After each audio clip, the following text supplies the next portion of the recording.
As far as this is the third or the last day for the Digital Future Conference 2023, it is also an amazing day because there is something we are anticipating in our private community. We were asking for people to, let us know what they expect to kind of like preempt them, but then so that we don't keep you too in the dark. Um, this last day, we are going to be unveiling what we've been building at Shoptinga HQ, which is a digital platform for digital entrepreneurs at the end of today. So I want you guys to anticipate this while you enjoy the show for today. Over a couple of days, from Thursday, yesterday, Friday, and today, from Friday, yesterday, Saturday, and today, Sunday, we've brought in a couple of speakers, amazing people that have come to share what you would normally pay them to do for free. I mean, pay them to do, and you're getting it here for free. Absolutely. We thought that because it is preparing you for the future that has already started, we want you to have every tool, every resources, and the right mindset to be in that future right now. So it means you, as an entrepreneur in the digital space, it means you have to start or begin to process a lot of information to solving a lot of the problems we have. You get. So I want us to sit tight and expect an amazing stuff at the end of today. Now, amazing stuff, a lot of it, like a lot of value from Joy, from Aliu Solomon, and from Violet. I bet you if you don't get, if you get anything below amazing, we might pay you for wasting your time here today. We are going to pay you, like, this is guaranteed awesome content. So I implore you to take your pen, take a note, and take down whatever you learn because you are going to get pure value from here today. I'm going to be bringing our first guest, Joy. Joy is an amazing person. Hey, Joy, good to have you. Awesome, good to meet you. Um, can you hear me, Joy? I cannot hear you. Your voice is gone. Check your audio if you're on mute. Yeah, I actually muted my mic. Yeah. So, Joy, I would have murdered your last name if I tried to say it myself. So I would like you to just help me. Help me, please. Okay. My last name is pronounced as Alfoi. It's actually an Edo name, and the K is silent. The O is pronounced as U. So Ali. Yeah. Yeah, I'm sure I'm going to learn that. Like, I'm going to really, really seek to learn that. Um, Yeah. okay, let's take it away, Joy. It's your session. Okay. Thank you very much. Thank you. All right. Good evening, everyone. Just as the moderator has said, introduce me, and yes, let me introduce myself again. My name is Joy Alfoi. I'm actually a student, yes. I'm a senior level student of Ambegali University for the state of Foma. Please, if if you cannot hear me, I don't know how I'm going to know because I cannot see the comment section or anything, but let's just hope that I'll be getting communication because okay. Joy, you're doing very well. We can hear you clearly. All right, thank you. So I I'm a 200 level student of Ambegali University, Epoma, the district. I'm studying medical laboratory science. You know the vibe now. So yeah, of course, I started my online journey. Um, it, it's already more than a year. Yeah, it's already more than a year. I think that should be last 2 years, but it's not 2 years. Let me just use that word. But it's close to. So yeah, I've been in the space, even as a student. We know how crazy it can be. Yeah, but God has been. and faithful. So yeah, I've built a brand on LinkedIn. I've built a big brand on LinkedIn with over 30,000 followers. Of course, within the years I've been active in the life space. No, I don't want to use the word online space, but in the content writing niche, or when I started digital marketing, yeah, because I've always been in the online space since I got myself, or since I started using a mobile phone. But then in the digital world, I've um, been like that, and yes, 30,000 followers on LinkedIn, and still building my WhatsApp audience, and of course, presently I'm organizing a big event in for this week, that physical event. So yeah, that's about me. That's about me. Yeah. Tonight I'm going to be talking about disrupting the digital commerce world, like how you can use content creation or content writing, because I'm actually a content writer. How you can use content writing to disrupt um the digital world. Like how you can be successful in that niche. Because now this is how this whole thing is. I mean, as a business owner, as a freelancer, whatever it is, as long as you want to be in this digital world, or you want to how will I put this now? As long as you want to show to take your business out there, you want people to see your brand, you need content. I'm very sure you've gone to Instagram, you've gone to Facebook, you've seen how people create content. You know, whether it's writing or videos, designs and the like. So no business can survive without content creation. Like it's not possible. Yeah. And if you want to really create that market, you want to create the online space with your business, you want people to see you, then you need to master the art of content creation. Yeah, content is king. I'm very sure you've heard that word everywhere. Okay, they said, I mean, people used to say content is king, content is king. Why? Because if your audience don't see believe that you don't have anything to offer them, they will bother follow you or even patronize you. I'm very sure you as a person, you're not going to buy from people if you don't know them. Of course, you don't necessarily have to know the person. I mean, you don't necessarily have to know that person. Like, okay, this is your house, this is this, or I've seen you before. No, but if I know you to an extent, or I see you online, I trust you,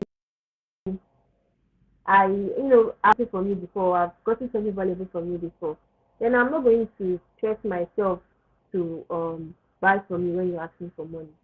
So that's why content creation is very important, because that's how the human um works. I mean, the human brain, yeah, just psychology. There was a time I took how will I put it down? There was a time I was following, yeah, there was this lady that used to sell weed. I like using her as an example because of course it's actually something I could relate to. I have many other examples, but this particular lady actually stood out for me because of course I mean it has been on my timeline for more than 3 years. That's when I used to contact them, to get people to view my status and the like. So that was when I had this lady, and she sells it. Now, most people, I don't know if you know, but I mean, with my knowledge now, I know that contacting is actually like a waste of time. You get. So now, of course, then I got her to contact them. But what made me finally patronize her? Now, contact them people, everybody is selling something. You get. They want you to be their services can buy. That's why they are doing contact them. Okay, contact. But I don't believe in contacting again. But then I was doing it. So this lady, I've been doing her services, but now normal. I cannot just buy weed from anybody. I cannot just buy it except I trust the person. So this lady, I used to do her statues, and there is a way she usually engages her audience. This is someone that sells weed. She actually, you will actually know that this lady actually knows this content creation game. So when I really got into the content space or the digital world, that was when I really got, I mean, I really understood the strategies that lady was using because it worked for me or it worked on me and many other people. That means that what it worked. It worked on me. Yeah, that strategy worked on me, not for me now, because I patronize her, and even till today, I still patronize her because and that's it. And this is someone I actually even hesitated to buy from her. Yes, I hesitated at least I waited so much time because even though I was any place was not going to scam me, but normal level now. People and she don't, and this lady used to sell even if even if she decide now that she's not going to post on her statistics, she's still going to get orders. I'm not talking about one order now. I mean, she gets it, and it's because of this she has connected with her audience, and that is what you should always have at the back of your mind as an entrepreneur, as a business owner. Now, when I say entrepreneur, I'm not saying okay, you need to have one business, maybe you're selling clothes, you're selling shoes. Even as a freelancer, you're a business owner. Why are you a business owner? Everything is on your head. Not, I mean, it's more like self-employment. You are your manager, you are your financial advisor, you are your everything. You are your content writer, you are your marketer. I don't know if you're getting me, you're not going to be employing anybody. So now it's actually called self-proprietorship. So everything is on your head. Even if you finally employ those people, you're still in charge. You have to make sure those people are doing it the way you want it. So you are an entrepreneur, whether you like it or not. So this thing, this thing I'm going to be talking, anything I'm going to be talking about tonight, just so I'm talking to everybody in the digital space, whether you are selling physical products, digital products. If you're selling physical products and you want to really bring that physical product online, then you just need to um listen to what I'm going to be talking about tonight. So it's going to be something that would really help you and your content creation. Then, yeah. Okay. I don't know. Please, why can't I see the comment section? Because I just love this vibe when I know that people are actually following me, but I cannot see anything. We are following you. We have to be taking notes, and you get what I mean. So we are following you, and then I think some chats are entering, so you know that we are following you. Okay. Yeah. No Okay. problem. Thank you. Thank you very much. Okay. So now, yeah, I just gave you like a general overview. So now I already explained what content creation is, what content writing is. Yeah. Okay. So content writing itself is just you writing the content. Any content you see out there was written, yes, it was written by someone. Because I cannot just come out now and say, okay, I want to do video content and start videoing without writing how I want it to be. Because it has to be written down. So then it takes creativity, the camera, the person that will be acting, how they want the video to be like and the like. And if it's going to be writing, maybe you want to use text and graphics, then you still need to write what will be on the graphic design. So that's why content writing is actually the keyword in content creation because you need to write. If you don't write, then you cannot do anything. You cannot do a video. You cannot.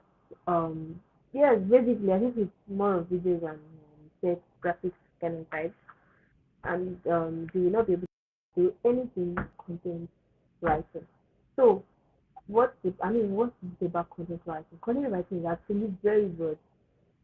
People used to how will I put it now? People used to be mistaken, so that is what mistaken or yeah. People used to see content writing and copywriting as the same thing, which is not true. Yeah. So I just want to make you understand the difference between the two. Content writing is actually you writing things that would make your audience be how will I put it now? Okay, so just you writing something that would make your audience be excited or that would just you basically giving value. You get like giving value. You are not selling anything to them.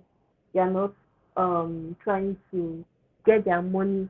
You're just trying to get them to know you, get them to learn things from you. See when people see you as almost if I deal with this person, I go learn many things. When people can see you in that light, then it's not going to be hard for you to make change. And that's why we always everything anytime you want to do this thing. Yes. I mean, especially if you don't have anybody that knows you. If you are just starting out, it's very good to start by generating leads. Just maybe giving something for free so people can come into your network or your email list, your WhatsApp, or get people to follow you on Instagram. But the best lead generation strategy is to get them to your WhatsApp or your email list. And from there, you can start nurturing them. So, you don't just sell to people like that. So, yeah, that's where controversy comes in. If you really follow content creators, if you really have time to follow people that create content, you will see that they create more of things that maybe valuable things that are going to be valuable to their audience. Let me use Pagan Tech, for example. Pagan Tech used to post all these things about tech, right?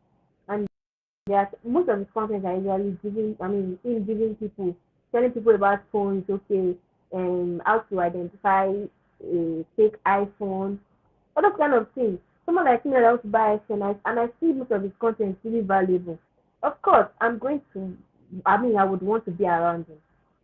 You get, and of course, I would follow him.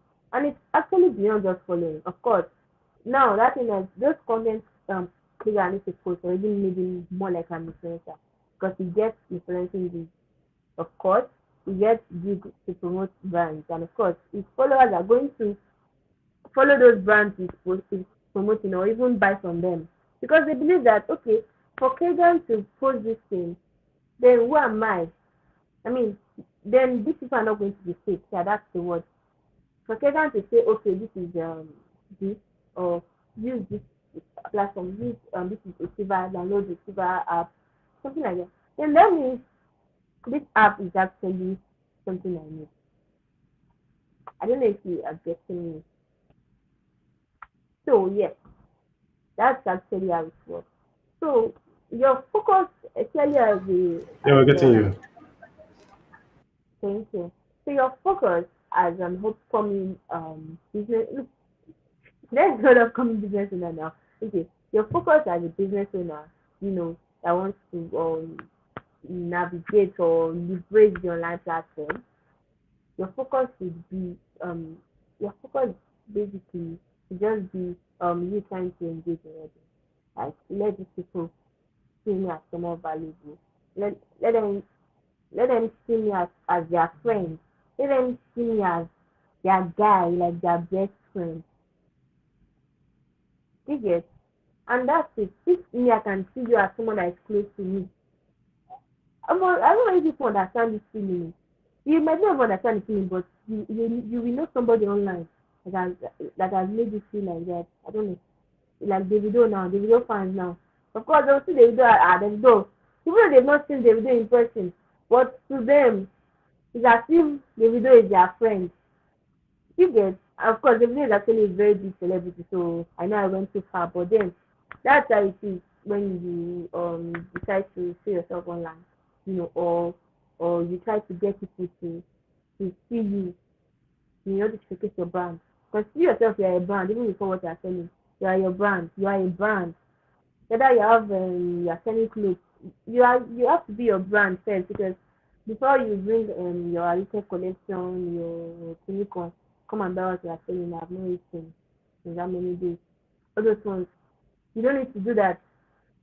Cracking will always say, cracking will always say, why are you telling me you have not eaten? Am I your father? Am I your mother? You get, why are you telling me you have not eaten as to patronize you? That's not to sell. That's not to get people excited or get people to buy from you. You are begging them. Why is you begging? It's my money now. And I know people that are selling what you are selling. So why should I buy from you? You get, I know people that are selling the exact same thing you are selling. So why again? I don't know you and you're telling me you've not eaten. Then go and die. Yes, nobody cares. Nobody knows you. They don't know you. So why should they care that you're crying that you've not eaten? Same thing with freelancers that reaches out to people. Okay, give me job. I don't have job. What's my business now? I get that messages. I get messages like that daily, and it's actually very crazy and it's cringe. It's very cringe because Whenever I see those kind of messages, I'll just be like, Omo, these people, they are wasting their time. And me, I cannot always tell everybody that, why are you doing this? You get, I just, most of the time, I'll just ignore the message because I cannot keep saying the same thing every time. You get, but of course, if you are here today, then I think it's actually a good thing for you because you'll be able to learn it now. Or even if you've not reached out to me before, but you would have reached out to other people and you see that they don't answer you. It's actually the same thing. It's actually natural. Even you yourself, that you're angry at people not asking you. If someone does the same thing to you, you're not going to answer the person because it's just psychology. That's how the human brain works. You're telling me you need job. Am I a recruiter? Did I post on my page that I want to hire a graphic designer? Did I? No. So why are you coming to me? Even if it's a potential client that you know that yes, there's nothing bad in reaching out to clients. So, no, nothing bad. But which one is I'm a graphic designer and please give me work. I don't have work. You're hungry. Who does that? You have, even if you are going to these clients, make them see that okay, this is what I'm coming for, this is what I have for your brand, this is what I'm going to give you, and that's it. Let them see the value of their business. And most of the time, they might not even see open the message. That's why I love inbound marketing.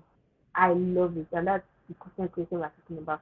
Outbound marketing, there are people that get jobs, they reach out. Even you that are selling clothes and the like, you can reach out to your audience, okay, and we are doing sales today, bye, bye, bye, bye, bye. Except you already have household names. Except you have household names. But in copywriting, copywriting is the selling part, like selling. Copywriting and content writing, they work hand in hand, but they're not the same thing. Copywriting is when you're trying to sell to people. You're trying to use the psychology. That's the psychology I was talking about. Okay, what will make this person buy from you? Because content creation is your own creativity, trying to come up with things, content now that will get them excited, the valuable things are going to be giving them. Now the sales aspect now is actually where the main work is. Okay. So this whole thing can be very crazy sometimes for them. You just I mean the this thing is actually long term, or the benefits are long term because you just keep enjoying it. For even the days you are not going to even show up, the days that you will say, okay, I don't want to post today, people will still come to your DM and say, Joy, I want to buy. Joy, I want to buy. There was a time I was not active on LinkedIn for close to 4 months, but I get job offers every day. I'm not even capping now. Like offers that I will just reject that okay I don't want. I get it every day. Why? Because I showed up. The days I showed up now, the days I showed up for, there's no capacity to say this thing. Show up every day so that the day you are not going to show up, those days will actually count for you. There's way you said that I don't know how to say it, but those days you are not going to show up again.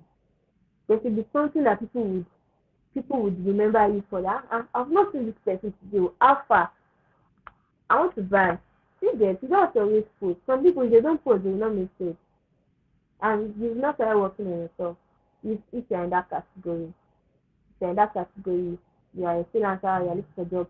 Don't go to clients asking them to give you jobs. You can go to them, maybe if you already have like a very, okay, in the freelancing world, for example, or maybe job aspect. You can go to them maybe if you know that you have like mad experience, like okay, over 2 years of experience, for example. You have um how will I put this now? You have a very good portfolio, things to show them that okay, see now, see what I can do, see what I've done. See, yes, and I will do better for your brand. Make them know, make them see. And if you can do something like that, then it's not going to be difficult for you to get them excited. Or yes, and say, okay, I want to work with this person. Same thing with if you are selling. It's not to sell. You need to have you need to have also audience, like people that they know you, that they buy from you very well. And you don't really have to even go to their DM now. Or if they, even if you they do your status very well, by the time you come to their game, they will not see you as this as spamming or as spam, because they know that you said you are not small. They know that this kind of person, this kind of money wey dey make, like that girl that I tell you is selling weed. Of course, I know that our audience are hot, like all these ones, when you buy. You get, so even if me I don't buy from her, she's not going to feel it. So she comes to my DM now, it's just not because she's hungry. You get, she's not coming because she's hungry. You get, and that's it. And most of the time, she's not even going to bother coming to my DM because she knows that, of course, her status is alone for me to buy from her. Or it's not bad. Trying to still try other methods. It could work. Maybe some people can. There are some people that they are usually lazy to message you. They want what they are buying, but they are lazy to start to enter your DM and be like, "Hello, Joy, I want to buy." So maybe if they see in their DM, they can just say it. People can be very crazy sometimes. So, you can just try different things out, but just make sure that when you are reaching out to people, at least it's my time. Yeah, yeah. Well, you can round up. Okay. Okay. Thank you. No problem. I'm going to round up now. Okay. Of course, I actually had more things to say, but all right. No problem. All right, all Okay. right, all right. Thank you. There's something you said that was so profound. When you were starting, you said if you want to, if you want people to see your brand, you need to make content. Um, I know that a lot of people do it differently, haphazardly, posting. Some people, if you go to their page, the only thing you see is just their products. Mm-hmm. I saw a post earlier today, and the person was talking to people that make hair wig. So she said if because there are a lot of them selling hair wigs, if somebody can take the time out to make our content for a particular hair wig for a particular face shape, that the person is going to Mm-hmm. the person has more advantage as people that are constantly posting hair wig and showing how beautiful the hair wigs are. And I'm like, wow. And it's just a few people or one out of 200 that might think that way. You get so, and then the need to make content is not just because it's beyond selling. It's more about building your brand, just like what you said. Yeah. When you don't make content or you've not made a post, people will ask you, are you okay? I noticed that on my stories and my status on WhatsApp, I don't miss out. In a day, I do nothing less than posts on those stories and status a day. And if I take a break for 2, 3 days, someone's going to call me and say, Raman, are you okay? Are you fine? Are things going on with you? I'm like, how do you know? What she said? They said they are always in my. I'm like, okay, I didn't know that. And this has happened over 20 times. I can't keep count of how many times it happened. This is why content is important. And then beyond content being important is the value of the content that you make. You get so it is profound what you've thought. I wish we had more time. To actually discuss this. You get so I hope that the audience will have questions for you. And then secondly, I hope that we will have you here more often. And then whenever we call on you, you will show up. Thank you so much, Joy. Thank you so much. Next up is Solomon Aliyu. I know Ali is prepping. He's such an amazing guy. Ali shows up for me every time. Ali shows up for me every time I call upon him. As in, even if he's busy, whether he's in Lagos, he's in Jos, wherever he is, and I say, "Hey, Solomon, what's up? I need you to do this." Ali shows up, and he's one of the leading consultants when it comes to the digital space, consulting space, and hospitality space. I don't want to use my mouth to talk about Solomon Aliu here. I want him to come on stage and say it by himself. So, guys, welcome Aliu. Ali, your screen is sideways. Are you going Oh, to it's turn? Is your sideways. phone on auto? Yeah, your phone should be on auto rotate, I guess. I think Okay. All right. to be able to Done. achieve. So, are Yeah, we good now? awesome, awesome. Yeah, we are so good. We are so super good. Ali, good to see you. It's been Good to ages, see even though we you. talk every day, but I've not seen your face for a while. And and you owe me a visit to my yogurt bar. Oh, I will. I will. I will. That as in the debt you are owing is growing. I know. I know. It's growing. I know. Thank you, Rahman. Awesome. So I thank you hope you so much. can I'm see me. grateful. I can see you. I can see Can you you. hear me? Not as bright. I can hear you clearly. Okay, Yeah. that's fine. Um, I know this wasn't planned for you, but then we had to bring you up here. First of all, we appreciate you. We are the Digital Future team and the Shoptinga HQ team. When you are done with your session, I still want you to wait behind to join us in the launch for the Shoptinga um, web app that we are going to be unveiling at the end of today. I hope you will be here. I hope so too. Yeah, you should be. I All hope right, thank so. you, Solomon. I'm leaving the Thank stage you. for you right now. All right. Thank you, All right. Rahman. And thank you, everyone, for joining us on this amazing sessions. Thank you, Joy. You did a great work. I think I found for me a mentor in you. You speak so succinctly, so slow, but yet you're so powerful in terms of delivery and exposure in the things that you do. Um, Throughout today, I've been totally knocked out. I've been on medication. I think this is the first thing I'm doing today. The entire today I was on bed from Ibadan to Lagos, back to Abuja. I went to Kaduna. I just returned and I'm knocked out completely. So thank you so much, Rahman. By the way, my name is Solomon B. Aliu. I'm a mentoring and business consultant. At the same time, I'm into hospitality intelligence. I do that for the tourism and hospitality industry. And of course, we're building up a lot of things online. And yeah, it has been a great journey. The online journey has been a great journey so far. I remember about 2016, thereabout, we started. I was the mentoring head for iAfrica. iAfrica is actually an online platform on agriculture, and we were to have this particular online meeting.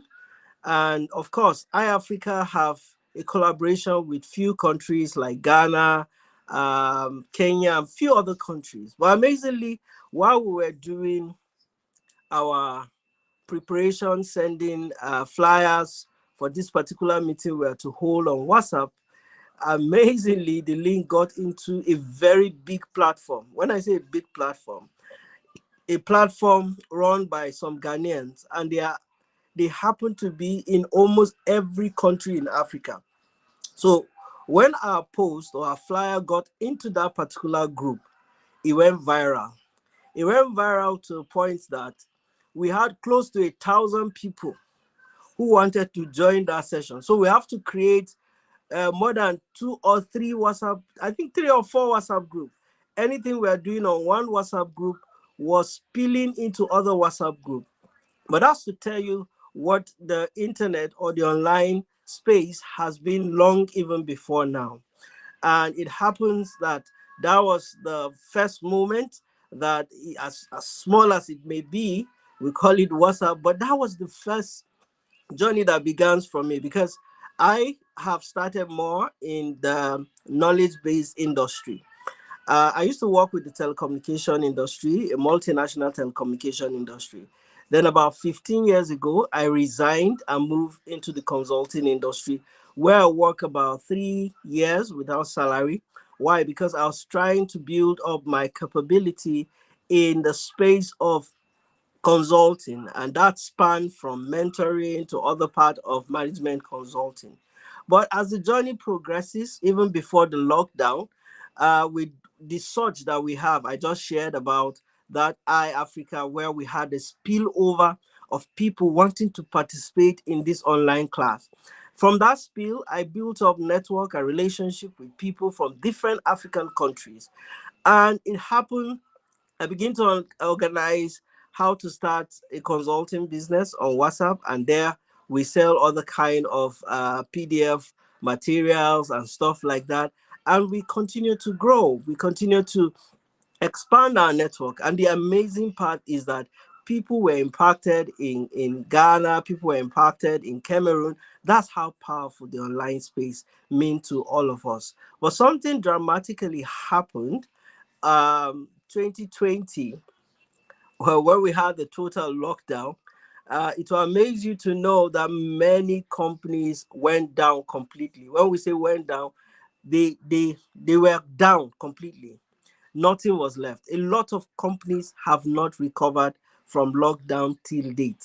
Lots and lots of companies. Now, what does that mean to you? Today, actually, I was actually given this opportunity to speak about Business 3.0, talking about the online process. There's this online sales process and the online delivery mechanism. These are two things that are very important when it comes to Business 3.0. Business 3.0 is not really a new term, but of course, it may be new for some people. And if there's Business 3.0, it means that there was a Business 3.1 and there was a Business 3.2. Now, during the era of Business 3.1, which a lot of business are still surviving around Business 3.1, what that simply means is, if you want to buy a product, you have to go to a physical location, pay for the product, buy the product, bring it back home, and things like that. And that's how we were raised. Some of us were raised to see that anything at all you want to buy, you have to go to a physical location, connect with the buyer and stuff like that. But before the lockdown in 2020, before that pandemic, a lot of businesses were operating Business 2.0. Business 2.0 basically has to talk with the online sales, process. And on the online sales process, a lot of business have draw attention to a lot of potential clients, a lot of prospects, a lot of people were rushing, to get product online because there were advertisements done online. People came up with good copywriting that could get attention of people to buy into their product. But guess what? All of these products were being gotten offline, because in as much as people will see what they want online, for them to get it, it has to be sent to them, or they go to a physical location to pick it. And as a result of that, the delivery mechanism wasn't really thought of. And when lockdown showed up, then a lot of companies that were actually using the online platform to sell, not that they were not selling, they were selling, but the truth there is, in as much as they get people who want to buy, there is no proper delivery process. Like around lockdown, you can book for a room, but because you can't go out, there's no complete delivery process for you to move to your hotel after booking online. You can buy a shirt on Zara, but Zara have not worked on a delivery mechanism system. And as a result of that, you could not pick up the clothes you buy, whether shirt or pants, whatever it is, because there was no delivery mechanism in place. And that has affected a lot of business that went online. Most of us are aware on platform like we know Eventbrite.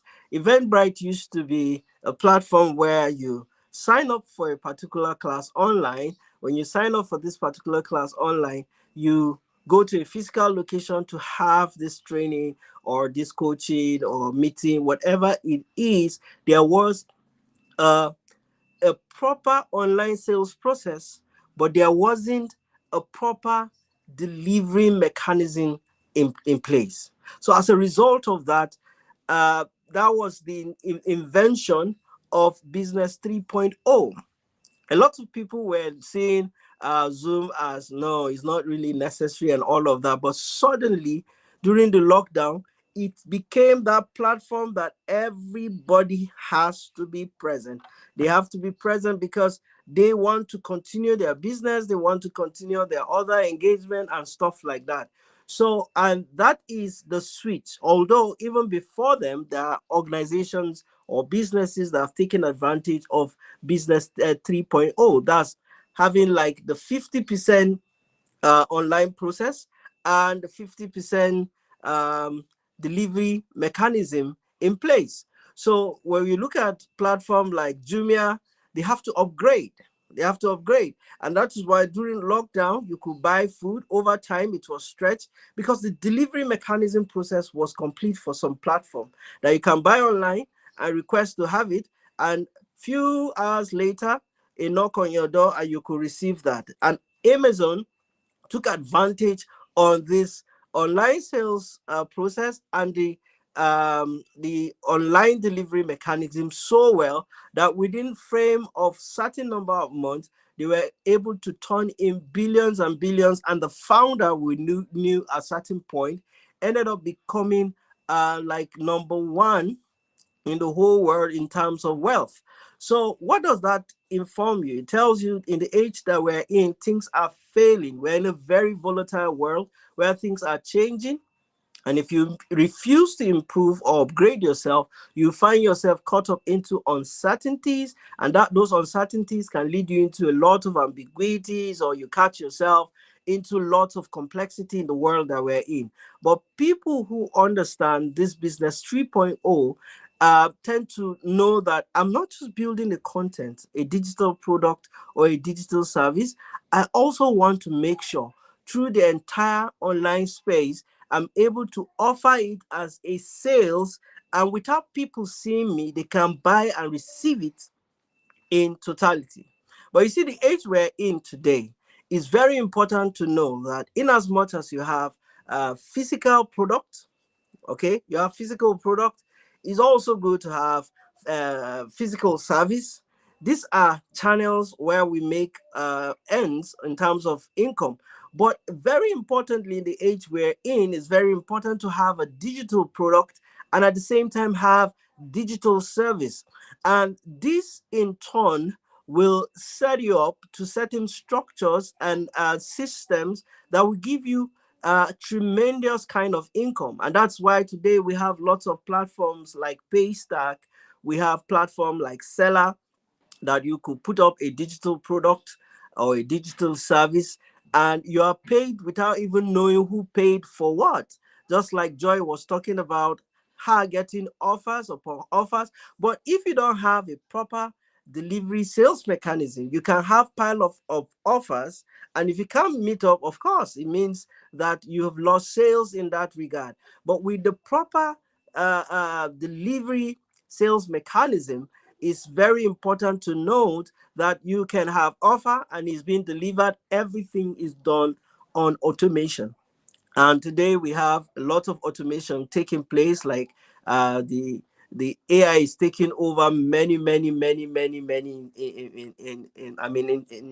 invention, and many changes are happening. So there are some business models that are very key when it comes to business 3.0, just for certain people to remember, because I believe that what I'm saying right now could be some of the things some persons in the course of this session have brought even better clarity than I have brought this evening. But it's important to know that there was an era where we have business 3.1, where you have to physically go to a location to buy something. Then we move to business 2.0, where you provide advert and everything online to get the presence of certain people, but for them to get the delivery of what they want, whether digital product or digital service, whatever digital, whether virtual, it ends up in some kind of physical connection, whether making a call or sending SMS or going through WhatsApp or going through email, some kind of back to back. But with business 3.0, we have a proper delivery mechanism where everything is automated. Once you've set up your funnel, from your funnel you're able to pull the particular kind of people that you want to attract, and once you pull them to a certain level in your funnel, you get people who paying attention to your material, your copywriting will help them know that they have more value in what you're offering. Then they go to the next stage. Now, the delivery mechanism help people without physically engaging with you to have whatever they are looking for as a complete system through the entire process that you're looking at. Now that's why, for the sake of time, I'll just highlight some of the models that is being used or utilized with Business 3.0.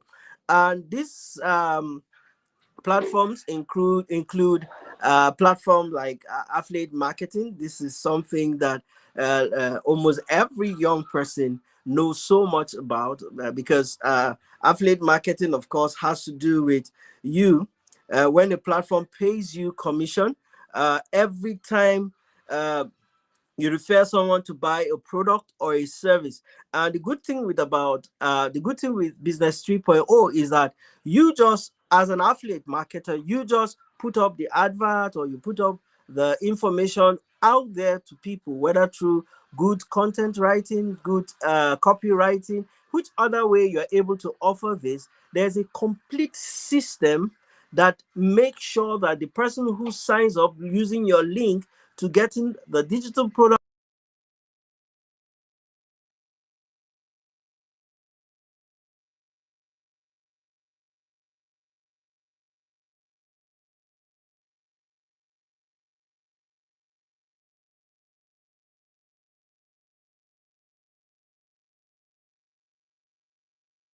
they are looking for, service they are looking for, uh, aspect which has to do with digital product or online courses.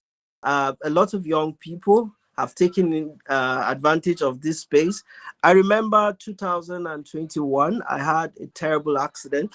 Um, Almost, I was the only one that wasn't broken. I mean, I didn't break any part. 3 people died, and the others had a broken arm or they broke something. And now it took me some months to recover. And after I recovered, I said to myself, I'm into consulting, and most of the services that I offer has to do with Business 2.0. I offer a lot of opportunity online, but for people to be able to connect with me, they need to see me physically or connect with me through phone call or through other ways. But I said I'm going to stretch up to take everything into proper automation so that I'll have proper sales or delivery mechanism. And as a result of that, after that accident, I go to the office every day. I put a video on myself and keep rehearsing and rehearsing how to make presentation and how to start a consulting business.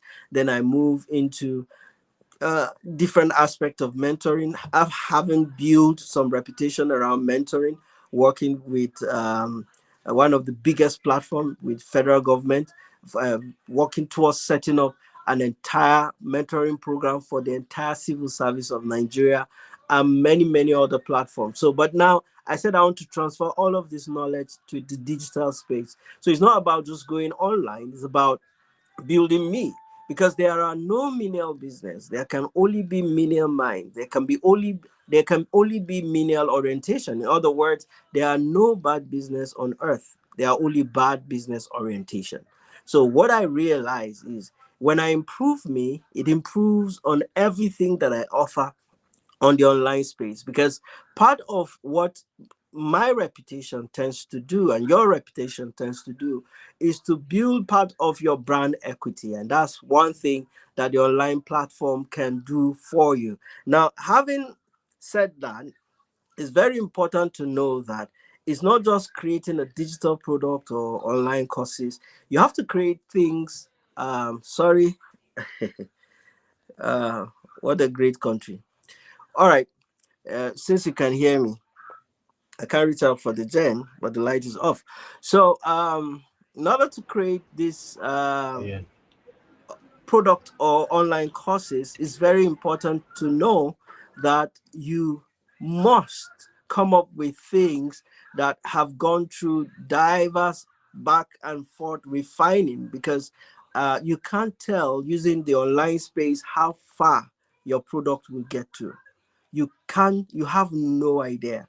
I work closely with a man from Chicago, United States. He's over 40 years in mentoring. Now, it's because of what I offer that people like that could search out for me and connect with me through email, through inbox messages on Twitter and other platforms. Now, why is this important? Although it's not, someone says you don't have to be great to get started. You have to start before you become great. But it's also important to know that you're giving your best. When I mean by your best, to put up a video, there's nothing wrong practicing the video over 50 times, because what that does to you, it brings out the better quality of you we have not seen before, the better expression of you we're yet to see. And that is why there are certain courses. It's not about the too much information that you bring, it's about how valuable what you're presenting to people is. And that's why a lot of people, young people, rush into starting online courses and come up with digital product. A lot of young people made money, but because they were not able to build up that stamina at a certain point, they were lost out of the market completely. And that doesn't speak good for a lot of people. And that's why it's good I made this emphasis that you have to take it over and over with certain level of practice. When you're making the money through your digital product or through your digital course, see it as a school, see it as an opportunity to learn, to stretch yourself into higher capacities, because the truth there is no one can tell.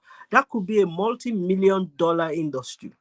But a lot of people that take some of this thing with certain form of not seriousness, over time they tend to lose it as they build up or as they continue with time. So the next thing is e-commerce. We know so much about the e-commerce.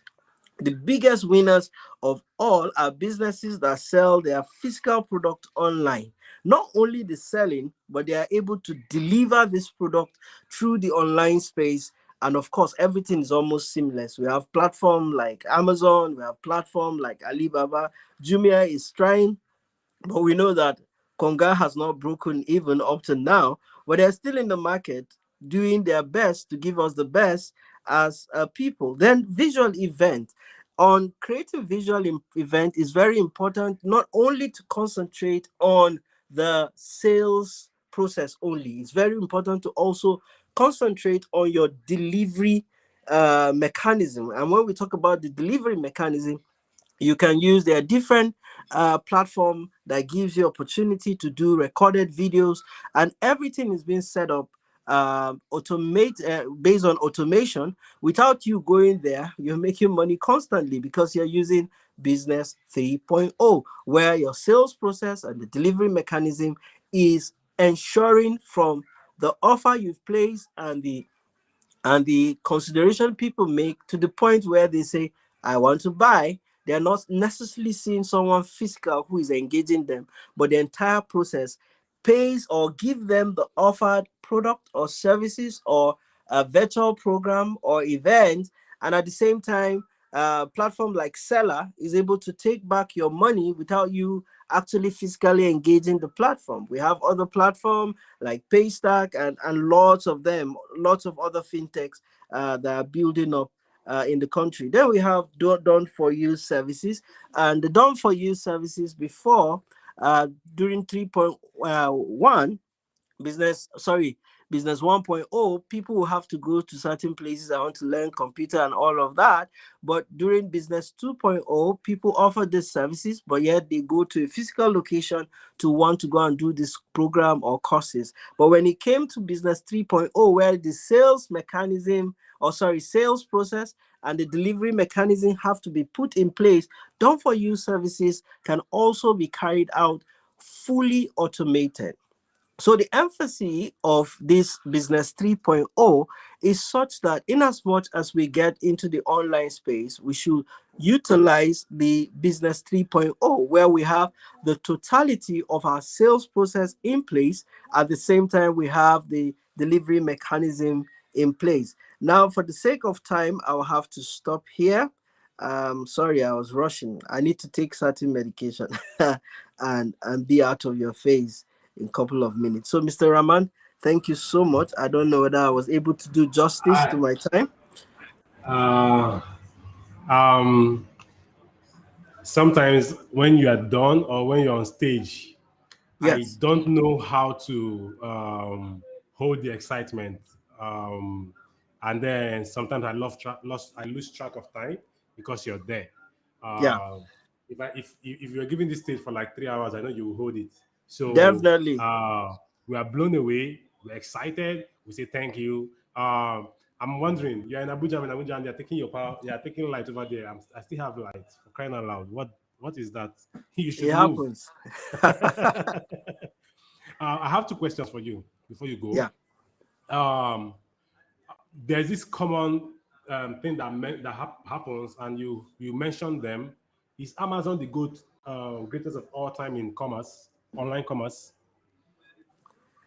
No, No. it's just that platform that tells you that there's more to do and there's more to happen. It's just like we many years ago saw eBay as that same platform that if you ask me this question, I may be tempted to tell you yes. But Okay. as time goes on, vision continue to grow and people take venture into adventure that are bigger than the existing platform. So I can't Okay. boldly tell you yes because we have young people listening to us that can look Mm-hmm. at Amazon, look at their loophole, and create something for Africans, true African, that will be bigger than Amazon, if not taking it to other parts of the world. So the potential is very huge. And I believe that Amazon is just that stepping stone or opportunity that people can actually ride on to create something bigger. Amazing. That means Amazon made it possible. Like has shown people, the 4th minute mile. Amazon ran it. Absolutely. Awesome. So my next question will be, what is the role of AI in the future of digital commerce? Oh, interesting question. Now, there are lots of demonstration taking place in terms of AI implementation. And you can bear me witness that platform like Amazon has set up stores that you just walk into the store, pick up anything that you want, and ongoing, you don't even go to any platform to make payment because somehow your payment system have been synchronized into their system to the point that you purchase all you want and you walk out. So they have a complete delivery system as well. So, but I cannot boldly tell you that AI have started something crazy yet. We're yet to see the dimension to which AI will get into. Yeah. Recently, we heard about the discovery by Elon Musk's team to ensure that they build up an AI software or an AI uh, product that does not allow for accident. That's crazy. You can imagine that alone will sell the cars like crazy. When you're driving an AI car, and no matter how rough you are not going to do an accident. That's crazy. So it means That's that insane. there's so much to be able to glean up from the AI.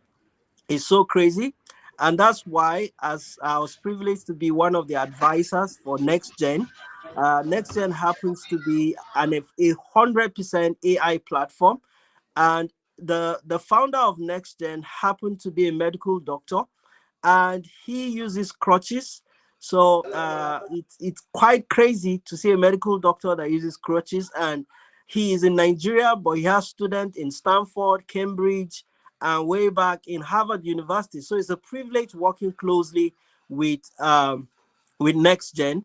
There are many things I bet you will see in the coming months or years through Next Gen, which is offering around AI in totality. So, Mr. Rahman, I want to say a big thank you for this great time that you are giving to me. I really, really appreciate you. And everyone that is part of the team, I celebrate you. Thank you so much. Over to you, Rahman.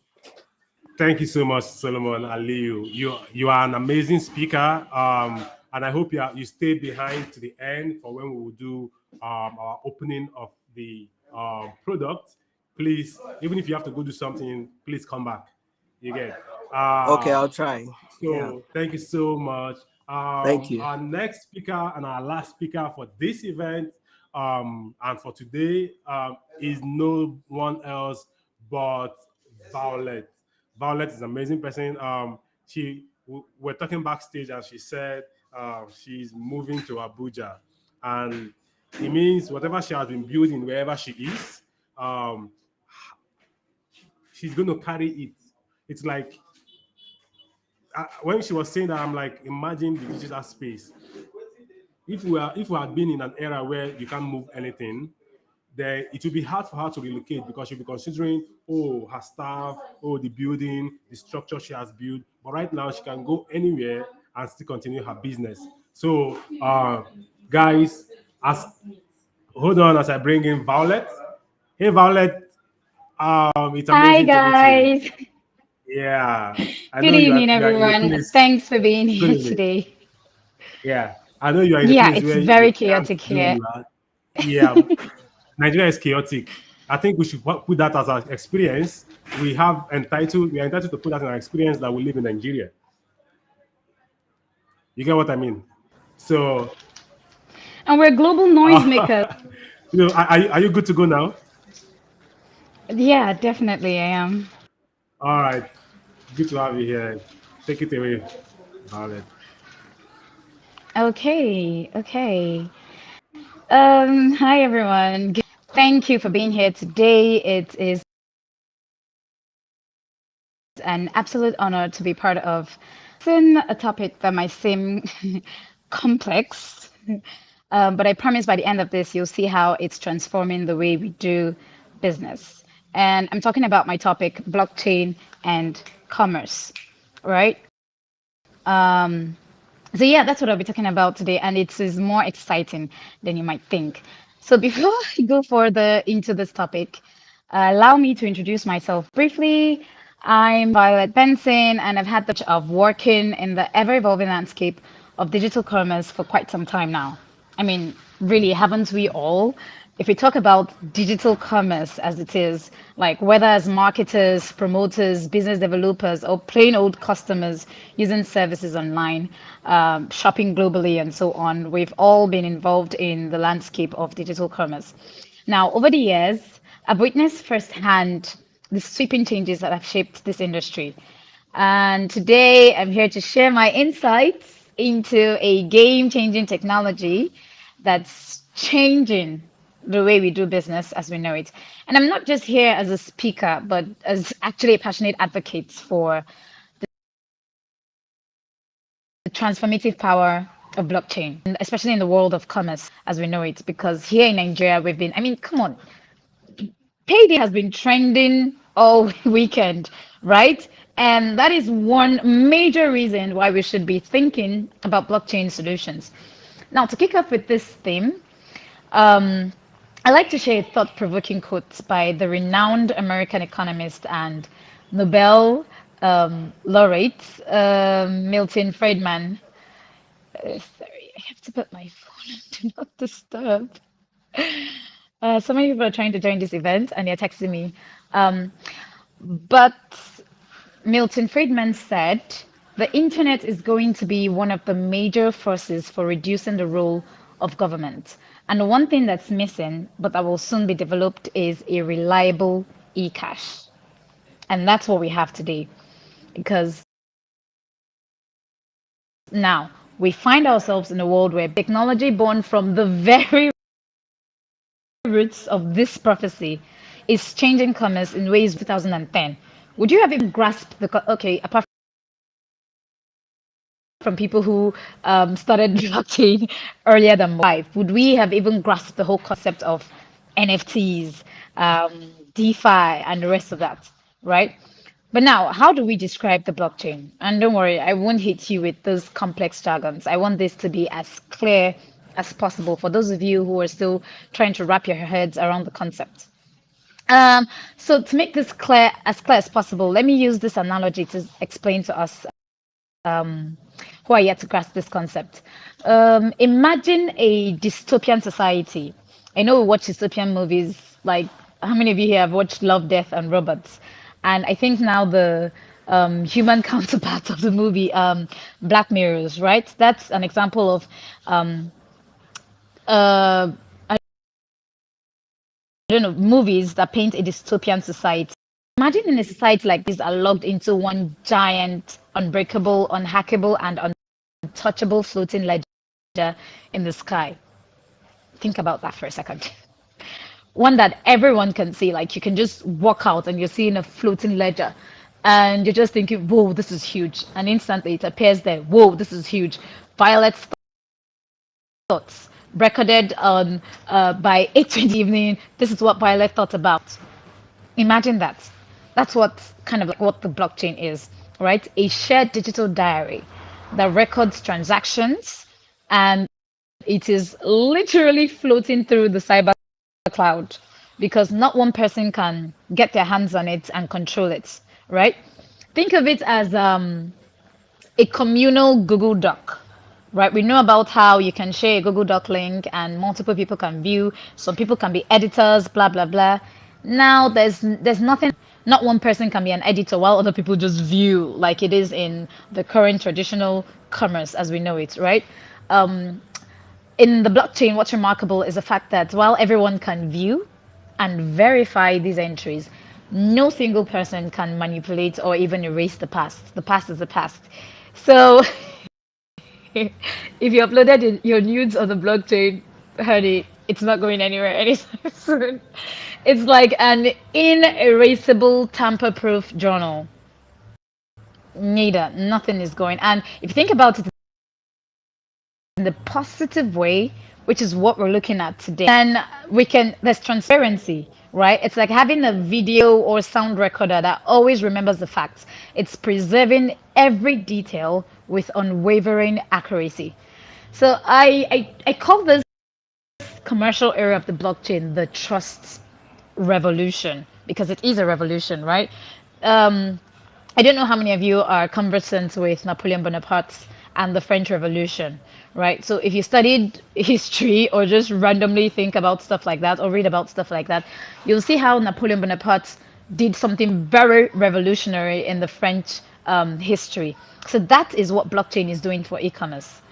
But why does blockchain even matter in commerce, right? We've seen other use cases of blockchain, although it started out as, a coin, so finance, so commerce.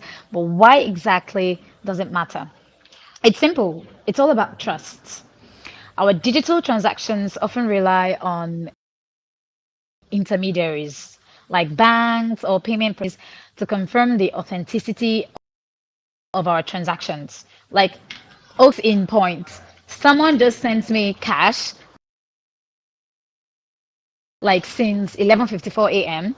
And she was like, sent me a screenshot, yada yada. And an hour later, I'm like, girl, I'm not saying anything. 8:25 p.m. and I'm still not seeing what she sent to me, right? But because I trust her, she's my friend. I'm like, no problem. Maybe I'll just wait till tomorrow. But imagine if it's some stranger off the internet, and you're like, guy, why should I trust you? You know. But the blockchain makes that possible. The blockchain says no need middle folks, no need for me reaching out to my bank tomorrow if that transaction doesn't drop and start shaking my fist and saying, hey, someone sent me money, but it hasn't reflected in my account. Makes everything seamless. So it's literally removing the middleman entirely because as we've experienced tons of times, middlemanship can be compromised. So eliminating the middleman results in reduced potential for errors and discrepancies, less room for mix-ups, more direct trust. So today I'd like to explore the tangible implications of blockchain technology on the world of commerce. How is this revolutionary technology reshaping commerce? What is it like for businesses and individuals alike? Blah, blah, blah. Let's start with the supply chain. Okay, think for a second that you're able to trace your pizza's journey from the moment it leaves the oven. Pizza Hut lovers, from the moment it leaves the oven, you're in your house and you're like, dude, I just want to eat pizza. And you can trace when it's coming hot. Ooh, it just landed out from the oven. And then next, we're packing it for you. We're slapping on our tags and it's going to the delivery man. Imagine tracing that until it arrives at your doorstep and you can tell your game, and Victor, please can you help me bring this in? Something like that. Blockchain acts like a GPS literally for all our purchases, all our transactions. Now, there's a smart contract side of things. Think of smart contracts as the equivalent of vending machines. Now, I know we don't have that here in Nigeria, but Kenyans have that. Um, Literally developed countries have vending machines that dispense snacks when you insert coins. Now, these contracts execute predefined actions automatically once specific conditions are met, right? So there's no need for human intermediaries. It's rendering all of that obsolete. Like, there's no need for you to say, okay, when you do this, um, I get that. Or when you do that, we need to reach out to a maker or who. Oh, have you ensured that this person placing this order? No, no, no, no. Smart contracts are automated. They just do what they're intended to do. Now, digital payments. Think back. Well, not so long ago because it's still happening here in Nigeria, but to the days when transferring money to a distant relative involved a trip to the bank. And I'm talking about when you're abroad and you're trying to send money, you have to absolutely go to the bank, things like that. Now, with blockchain, you can instantaneously transmit funds regardless of geographical boundaries. Now, let's see some real world examples. Um, Supply chain management. Walmart and IBM, they're like one of the earliest and most notable examples. They implemented a blockchain based system to track the journey of food products, much like my sample with Pizza Hut thingy, from farms to store shelves. Now, imagine knowing if the tomato you're trying to order is very ripe or it's sour, right? That's something like cooks like me would want to know. I'm like, no way in heck I'm using a tasteless tomato or something like that, right? So this transparency allows managers and consumers alike to be able to quickly identify contaminated foods and reduce food waste. Now, cross-border payments, like what Ripple is doing. Ripple is really helping the business world with, their platforms and all that. Even for digital identity, like this platform, Civic. I don't know how many of you have heard of Civic, but Civic offers blockchain-based digital identity verification, right? So KYC has gone to a whole new level. Users can securely store and share their identity data, things like your passport, your driver's license, without relying on centralized identity providers. For example, I got burgled last year and I lost some of my documents that I saved on my phone. Now, with platforms like this, you don't even need, you're like, oh, you can just log into your account and you just get it, right? Also, platforms that help with anti-counterfeiting, especially here in this country where counterfeiting looms large. Platforms like VChain is used to verify the authenticity of luxury goods, wine, and other products, blah, blah, blah. It helps with, I think, scanning their QR codes. Consumers can access detailed information about the products, yada, yada, things like that. Smart contracts as well with Ethereum, loyalty programs, intellectual property and royalties. Kodak One is doing something to help preserve intellectual properties and royalties, right? Hold on a sec, please.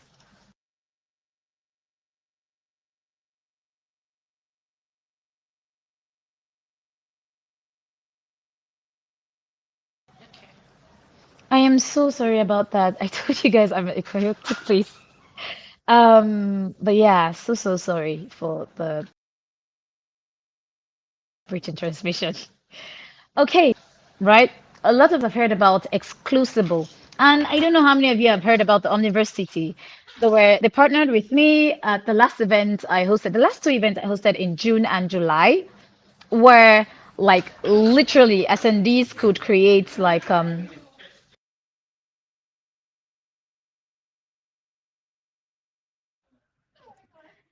sorry guys. um the Omniversity, right? You could literally create avatars and then you go on the Omniversity and then you go on the Omniversity and then you can explore the city. It's like literally exploring New York City, but on the virtual space. And what they did there in the Omniversity was they created showrooms for us and attendees would just go explore everywhere, and then they'll just go to the host spaces where we had our fashion showcase because it was a fashion event, and they would see 3D fashion pieces from people like, I think, if some of you are conversant with people like Jessica James online, Derek Ikenga, Cardine James, she's based in Singapore. But these are digital artists who, even Marie Bastian, they had their digital pieces up on the Omnibus City, and people could just come and look like a real life Gucci or Dior or Versace runway. It was ecstatic. It was really, really cool. If you go on the Omnibus City and search up videos from June, July, you'll see us. Um, so things like that, tokenization of assets, right? How about tokenizes real world assets like funds? These tokens represent ownership in the assets and can be easily traded on blockchain-based platforms, just like you would sell your house in Lekki or something like that. It's really that simple. Um,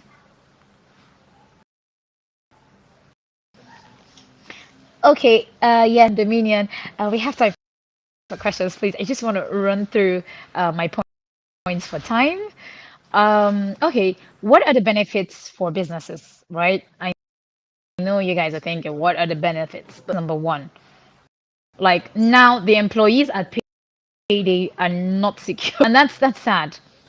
But once a transaction is entered into the block, exceedingly resilient to alteration. It's as though the information is in stone, like, and there's the transparency because if there's no going back, people can go up and they can set it up and they can see, oh, this happened so and so time. So no one's lying here. Everything is there. You can set things up. Even things like decentralization, I've mentioned this several times, right? Not one person controls things. And I know sometimes it's shady because some layer two platforms now, some blockchain based platforms now, actually using centralized platforms to build, but in an authentic, real Web3 space and Web3 product, that shouldn't be the case. Everything should be decentralized. We should leverage dApps. Everything should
at it, you know, it becomes difficult for you to understand how these things work. Sorry, is my time up? No, no, your time is off. You froze a little while, so but your Okay, time is off. okay, okay, all right. Yeah. So as I was saying, um, the people in this room are trying to distract me, but God no go shame me. Anywho, um, so yeah, you're just trying to wrap your head around what the whole concept of these things are, and it seems impossible because just like you're driving and there's so many potholes, it's impossible for you to drive smoothly. You'll spend 1 hour, like literally 1 hour on the road, and then on a smooth road, you could just it'll take you 5 minutes to get to your destination, right? That's what the whole thing is. If we focus on the thoroughly understand the concepts and how it applies to their businesses, how it applies to commerce, how it applies to their way of dealing with like finances, then it would take us less time for there to be more adoption of blockchain in commerce. Now, let's go on to the future of commerce. What does the future of commerce hold in store for us? I like using analogy, sorry, but in a world where you can trust in online sellers to the same degree as you trust your nearby convenience store. Like there's always this store at the gates where you just go there and they're like, yeah, yeah, yeah. And if your card just bounces or network issues or something, they can trust that. Don't worry, anytime you can come. Just take my number. They can trust you like that because they see you every day, right? Now, that's what we're aiming for blockchain in commerce. We're aiming for a time where we could just do things as seamlessly as that, right? And we're not hoping that transactions will bounce or anything like that, but we're saying we wouldn't need to bother about trust issues like when it comes to dealing with our finances. I mean, apart from according to people, after God is body, right? So finances are super important in our lives, right? So as the blockchain matures, areas such as healthcare, and we're seeing it still today, no more rigged elections, right? And beyond, like as we look ahead, blockchain will continue to evolve commerce. It will continue to change how we do business, how we transact, even loyalty programs, as I mentioned earlier. Things like that. Things like how we even perceive buying and trading, how we perceive products that we sell, just like NFTs. So let me give you some real world examples for example, decentralized finance, like peer-to-peer lending. These days, when you need a loan, you go straight to the bank. But instead of dealing with a bank or those vindictive loan sharks like Lapo, you can enter a decentralized lending platform. Here, blockchain-based smart contracts facilitate peer-to-peer lending. For instance, um, platforms like Aave and Compound, platforms where you can lend or borrow cryptocurrency without intermediaries. I think Aave was first deployed in 2020, January, February, thereabouts. And so far, they've raised over $7 billion in like funds and all that. So stable coins and right, I mean USDT, literally everybody in this space prefers to get paid USDT because these are cryptocurrencies that are designed to have like a stable value, often pegged to like the dollar, so you know that your cash isn't running out. Like they help us make efficient cross-border payments without the volatility of coins like Bitcoin. So this is particularly useful for businesses engaged in international trade. Because imagine getting paid in for a product or a service in BTC today, is those products from? Let's say you're doing something like drop shipping or you're running a pre-order campaign, and then people get to pay you first before they get the product, right? Now, imagine if after getting this the office, the budget in the company account is half down to like 50% or even 70% of the initial and heartbreaking. Do you even want to start from? How do you want to place these orders? What do you want to do? Right? And I don't know if you've heard about automated assets management, right? These are literally, oh Lord, I lost a ton of cash to a broker last year because I wanted them to manage my assets for me, and that made me poorer, right? But DeFi protocols such as Yen Finance allow users to automate strategies. So platforms.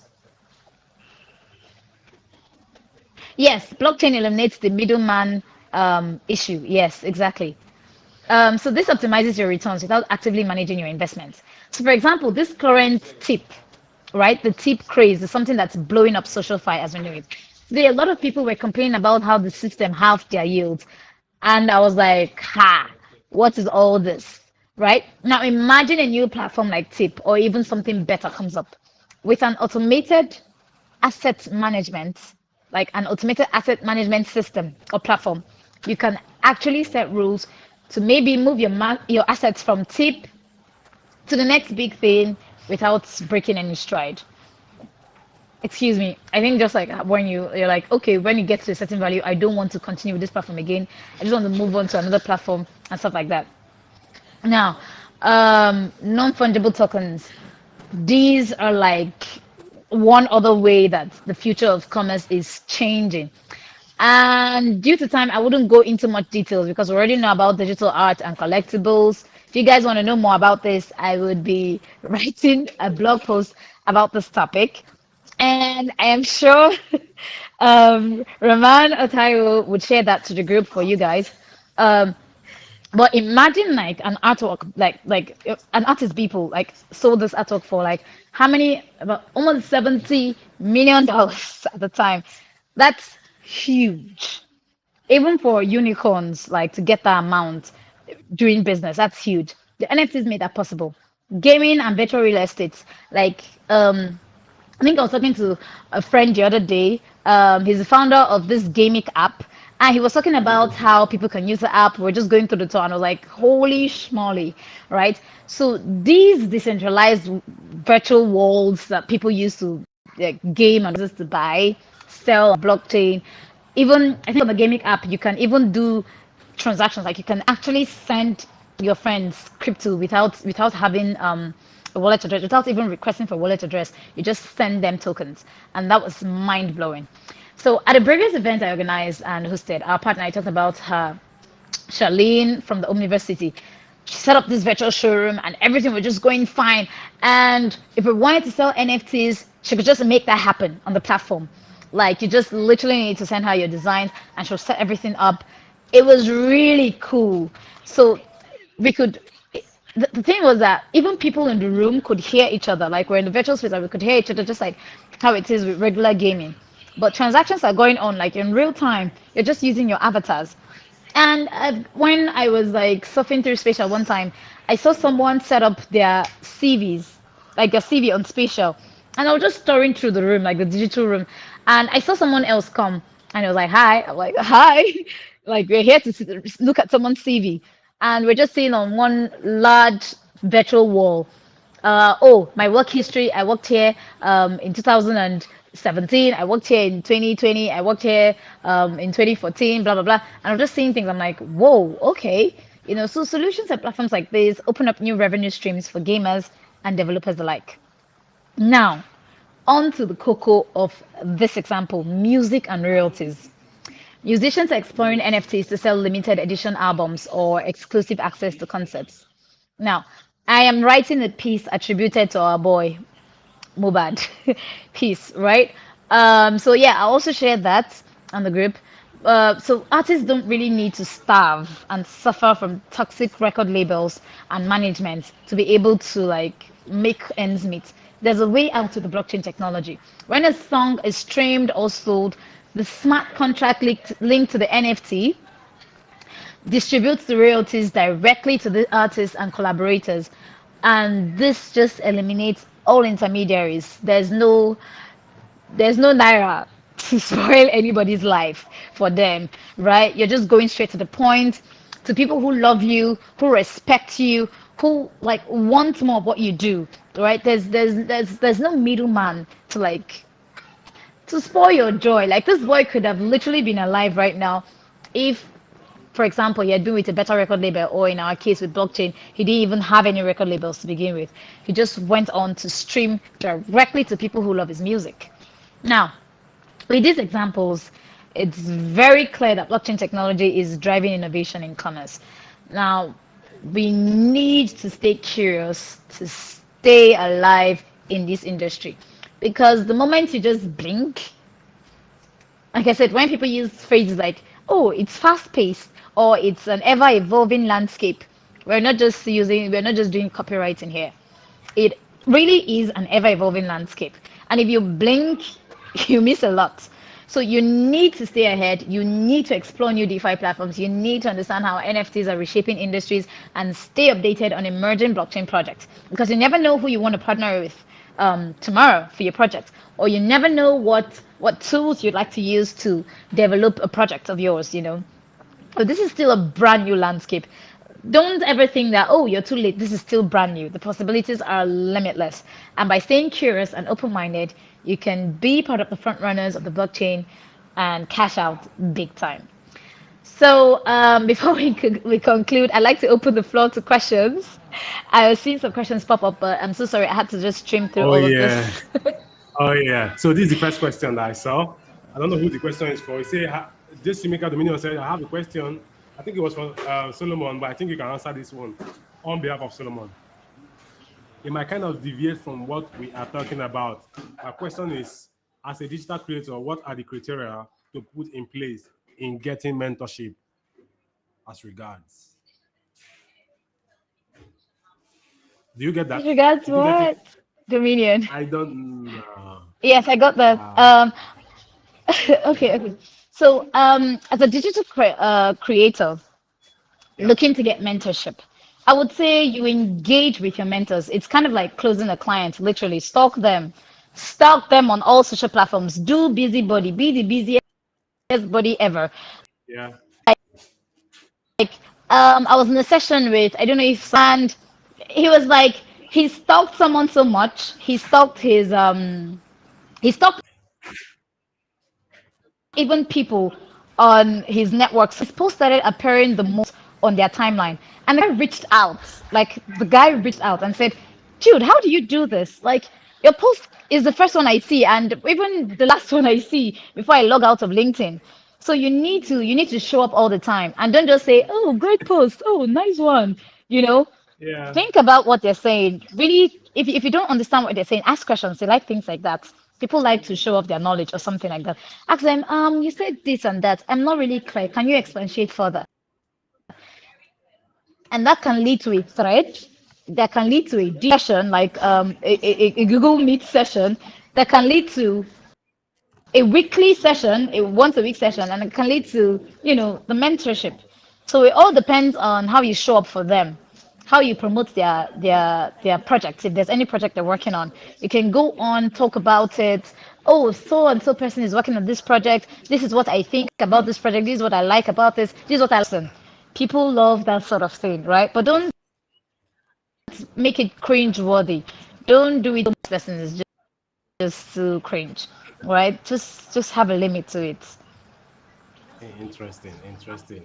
Like if we begin to ask all the questions that there is in this space, it is so broad we may not be able to answer all the questions.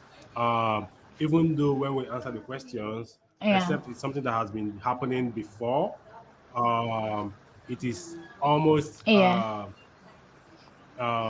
important to know that a lot of things might change. You understand what I mean? exactly. So Yeah, I just feel like over time we'll be asking more questions, and the more we can answer these questions, it's like the more you can solve, bring a solution to a problem or solve a problem, the more it's possible for you to succeed. And right now, everybody is going digital. I could remember, I'm sure it was Solomon that was talking about during the COVID. Something happened with Domino Pizza. I noticed that when you go to Domino Pizzas to buy stuff the first time, they take your phone numbers. And then I'm wondering why they take that phone number because they never send you any SMS before the COVID. And when COVID hit, that was the first time they started sending SMS. You understand? And I believe they made more yeah, money because they were not open for business, but they were making their kitchen was open and they were making deliveries. and all they were doing is SMS. And that period, they were sending SMS every day. And now COVID is over, and they've stopped sending SMS. They just send SMS once in the blue moon. Wow. Meanwhile, Yeah. that would, if they could continue, I think maybe they feel like, oh, they don't need that anymore. They like people to come to them. But if they could continue, they could create that culture. It becomes a thing for people. You get what I mean? So I feel like, Yeah, it would have been a very engaging culture. Mm. exactly. I feel like why um, they are doing that, this brings an opportunity to younger creators or the less privileged creators. You get what I mean? The less privileged creators are people that don't have much money to Yeah. spend on advertising or on influencers, on marketing and all that, but they can become the underdog or the underdog in their area, in their niche, and then they can dominate that area. Yeah. And the market is more than enough for everybody. There's nothing that's oversaturated. Seriously, nothing is Yeah. ever oversaturated. The more Nothing is saturated, like, and I think people need to yes, niche as much as they can, niche the more down. saturated it is, the better the market.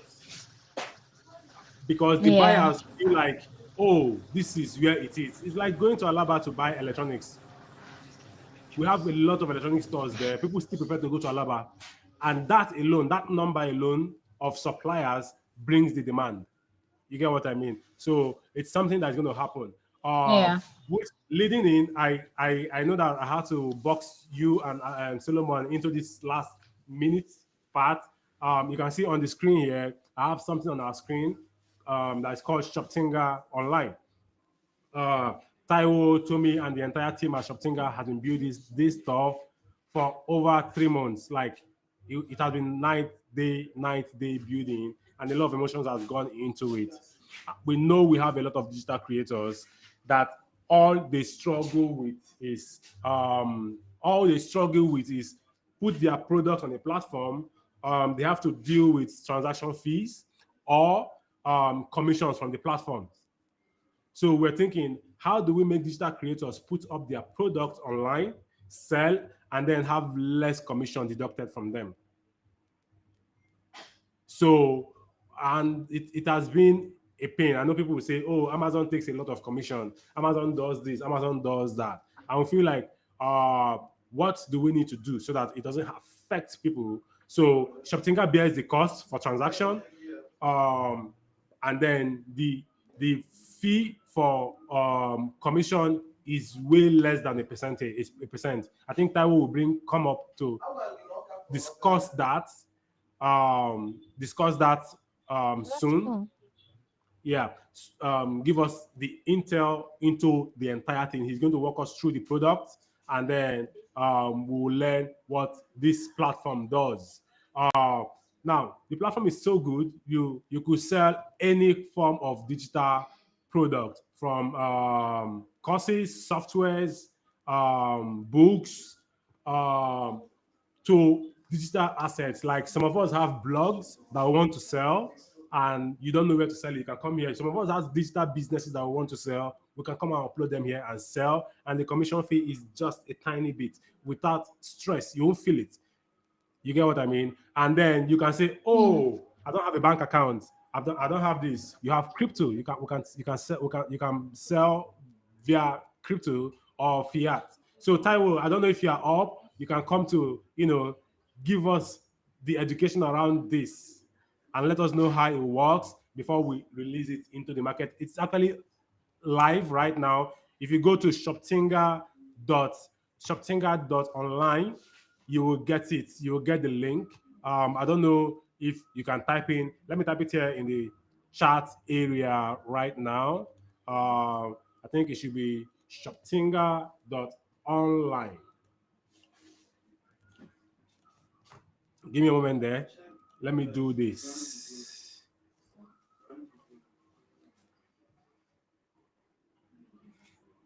Can you see it?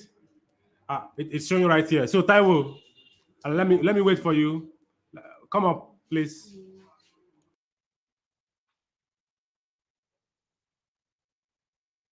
Hey, Roman. I'm so sorry. My family has been waiting for me for a while. I have to go, but I'll definitely check this out. But I have to log off now. I have another engagement by like 9 It, p.m. it's okay. It's okay. Thank you so much. Yeah, it was really nice being here on the platform and having you guys. And I think Thank what you're doing you. at Shoptinga is great. All right. Thank you. All right.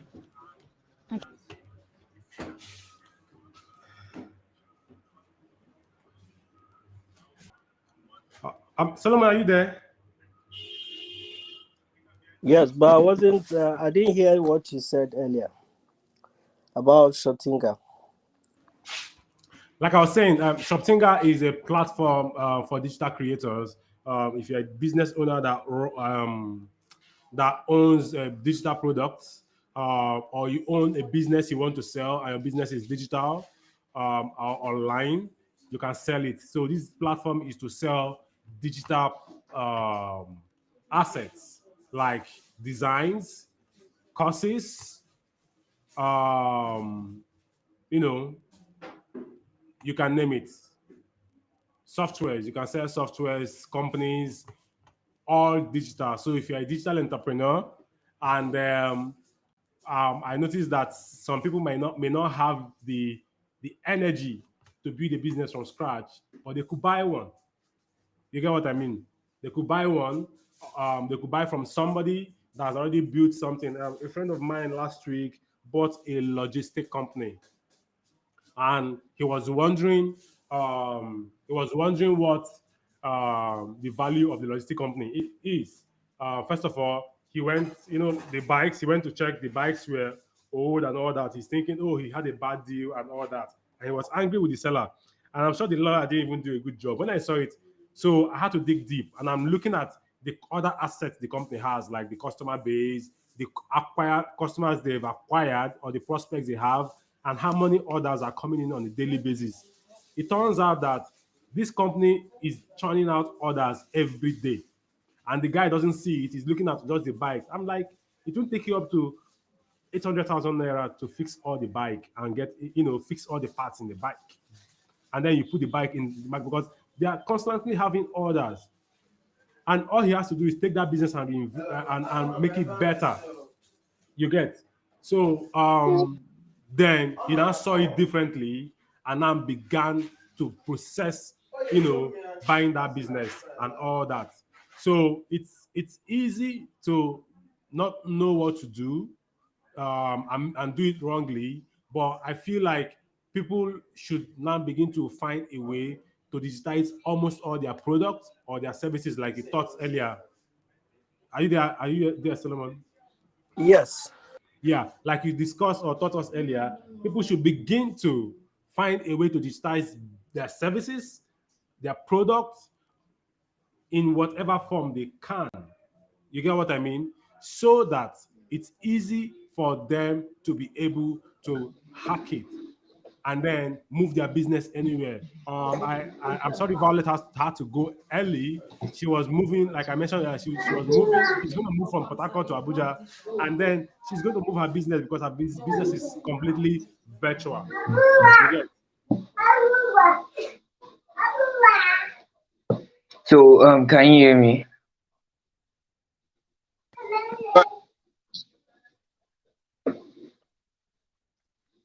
Go ahead, please. Okay, so my network broke the other time. So what we are trying to do at Shoptinga is basically helping digital creators thrive. We find out that okay, these people need a way to thrive. We don't want to bug you with too much of commission. So more of like every platform out there that sells digital product, we at Shoptinga we help you limit the amount we limit the commission we take on digital product, which is 3% commission, and we offer two payment options. And also encourages or we also help you to reach a wider audience because we are providing a marketplace for you. More of like, okay, we are bringing a community of digital product lovers and digital creators. So our vision is to be the very first place that comes to your mind anytime you want to purchase digital products, either with cryptocurrency or with fiat. So as Shoptinga, we are doing that, and we I am happy to announce our official launch this night, and we are hoping to get more sellers on our platform. We've gotten our first official product, which is creative writing for content writers, and it's live right now. So we are hoping to get more sellers to put that digital product and partnering with sellers to help you thrive. Ali, are you there? Did you get what I said? Yes. So, if I may ask, please, I want to know, how does Schrodinger, I hope I got the name right, how does Schrodinger differs from Seller?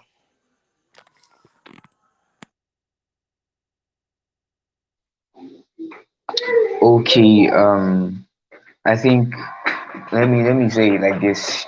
Shoptinga, I said it. Shoptinga is more of like a movement, a community. Seller on its own, Seller gives you a tool to build your presence or your website or your store. Let me say your store, but Shoptinga give you this kind of tool to build your store, and also we allow your product reach more audience. We provide a marketplace to display your product. Not only you, you are not only selling your product on your own. We at Shoptinga are helping you sell your product. I hope I give you more context. But that's right. Okay.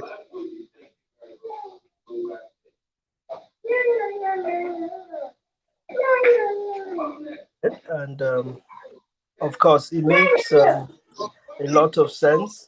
And it speaks of your uniqueness in terms of the approach that you're taking towards engaging many people on the online space. The truth is, um, one of the things I wanted to say that is very key is that when Nike, you remember Nike shoes? Yeah, yeah, we know Yeah, Nike. good. So when they were going to take over America, because they weren't producing their shoes at some point, they were buying from Japan and selling. Now, when they were going to start up the project in the US, they actually started up, but something amazing happened along the line. One of the co-founder decided to do something crazy. He created an activity, and that activity created a whole pool for connection with Nike. What did he do? He created early morning exercise and evening exercise in America, and they made exercise synonymous to Nike. Anytime you're exercising, what you should be thinking is, I'm putting on a Nike shoe. In other words, they use, so you see people exercising here and there. It was a creation of somebody. It's not that people weren't jogging before then, but he made it so profound that jogging is synonymous to Nike. So part of what I'm saying is to challenge Schrodinger to come up with an activity, so simple activity, a digital activity that makes people, whenever they are engaged in this activity, I can't reason it right now, but an activity that is synonymous with the promotion of what Schrodinger is trying to set across. And I think it will be a very good vehicle to drive in deeper what Schrodinger is doing. So it's a big thumbs up to you guys. I must celebrate each and every one of you. I'm so sorry I've been down throughout the day.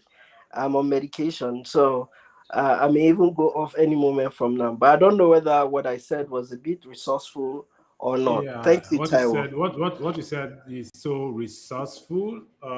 First of all, this is the first iteration for Shoptinga, which is what they usually call the MVP in the market.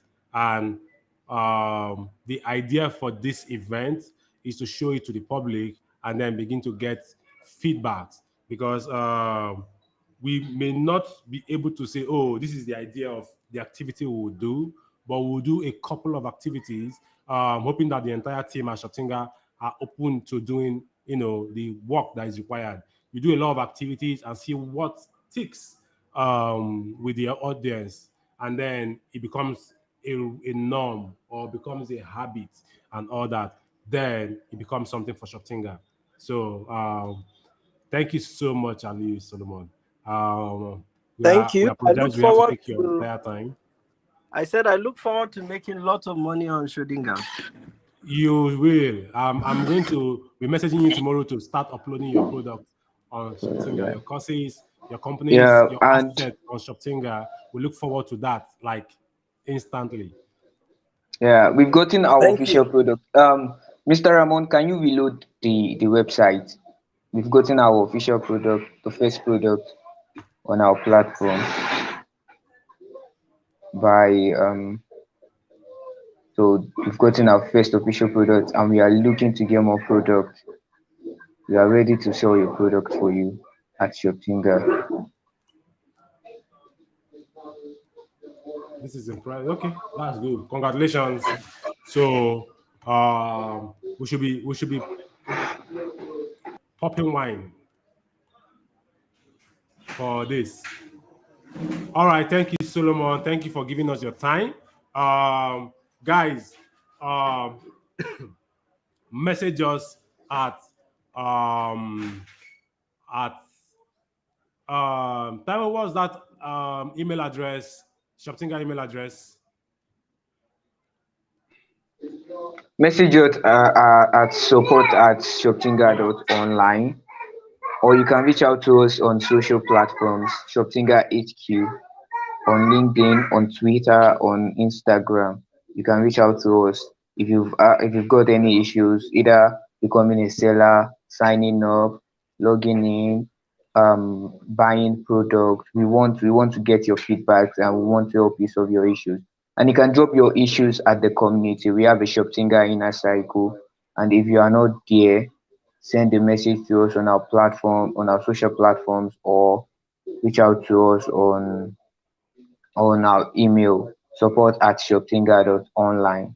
Reach out to us to join the community. We'll be gaining feedbacks from the community, and we'll be helping you solve issues because we said this is an MVP. We want to we are not perfect here, so we want to make Shoptinga perfect. We want to make a movement through Shoptinga. So we await your feedback and we await your product. Start selling with Shoptinga today. We are waiting you. Thank you. All right, thank you guys. We are up, and this is the end of today's session. Thank you so much.